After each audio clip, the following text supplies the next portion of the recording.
Welcome to another episode of SHR Soundbites. I'm joined by Linda Dumpe of Growth Correct. Diamond. Just so people's names, I'm terrible. You're with Growth Diamond, coming to us from Latvia. How are you? That's correct. I'm very good. Thank you. How are you? I'm okay. So like most in the hotel industry, the pandemic has kind of turned your world upside down. Real quick, why don't you tell us a little bit about your journey over the past few months? Yes. So as you mentioned, I run a hotel digital marketing agency. And in January, I went to Spain. And my idea was to grow my agency there. I was in Mallorca. And that's a really good place to be because it's full of hotels and travel is booming there. And it went really, really good. I got meetings with hotels and closing some clients somewhere in the pipeline. And then, the whole COVID situation happened. And Spain in Europe was one of the countries that was the most affected. So it happened super fast. It was like from not knowing what is going to happen, but still remaining positive, to being on a full lockdown. And it happened over the weekend. So on Friday, I got like informal news that on Monday, everything is going to be closed. And then it really happened. So obviously, hotels were closing. So no one was interested in marketing whatsoever. They were cutting costs and marketing activities, even in-house. So it was a little extreme. So what I did, I just shifted all my thinking, and I understood that I need to change all the strategies. And I spent a couple of months actually more or less even educating hotels that please don't pull the plug, because you need to be in front of your audience, because so many were just going off, the grid, and they were just remaining silent. So I was really, really trying to educate hotels and telling them what they could still do and change the strategies. Mm-hmm. Now it's getting better since then. So you went back to Latvia, right? You're in Latvia now. Yes, I'm back home in Latvia because I understood that borders are closing and I don't want to get stuck in Spain. It is an amazing place, but if you're going to get stuck anywhere. But I like to control things a little, so I you're thought one of those. well, at least being home feels, more safe, and you're familiar with your environment more than, when you're abroad. So I decided to get home. Right. So how are the hotels in Latvia? Are they opening? Are they reopening? Yes, they are slowly reopening now. Most of the hotels are open. So we started with opening borders within the Baltic states. So people wouldn't need to sit those 14 days in self-isolation. And now since the beginning of June, people who are traveling from the European Union don't have to face the 14-day isolation period. So we are seeing more international travelers in the capital city, in Riga.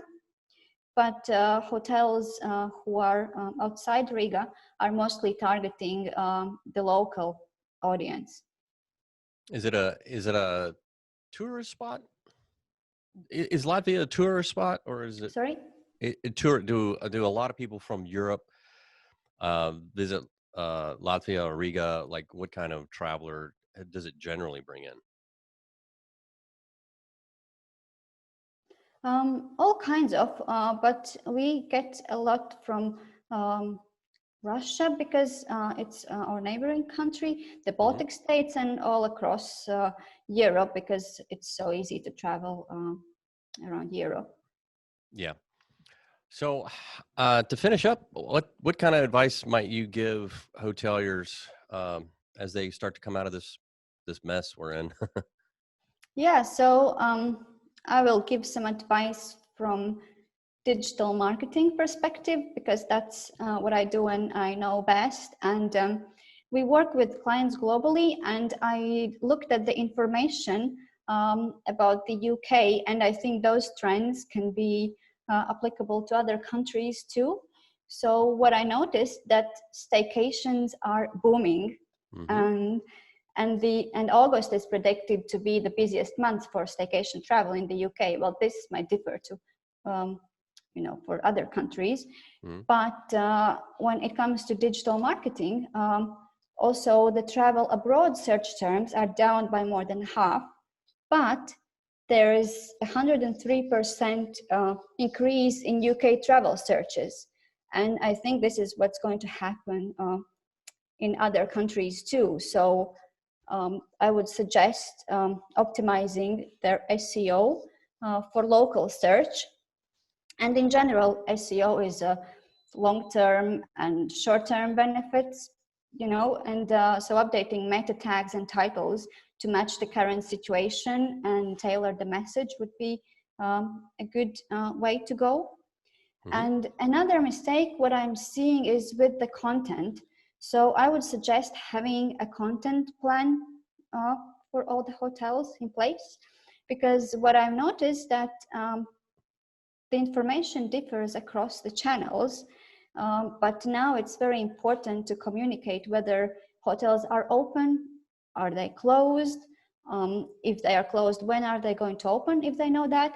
And also across the researches, it shows that cleanliness is one of the musts for the hotels. And when people are deciding whether they are going to book the accommodation, they are really looking into that. So you have to put that in your posts, or well, anywhere you're posting your content, basically. Hmm. And also just don't be silent. And for example, social media, people will look at your social media when they decide whether they want to stay with you or not. So that's a great free tool to show your brand and what they can expect when they book with you. And lastly, I would also suggest considering paid advertising. And what could really work well is to use your customer relationship management and reservation systems to build profiles and audiences, because personalization has become even more important now. So you can create lookalike audiences and tailor offers for each audience. And I think then you will see really great returns of ad spend. All right. Well, thanks for the advice, Linda. Thanks for joining me. Thank you for having me.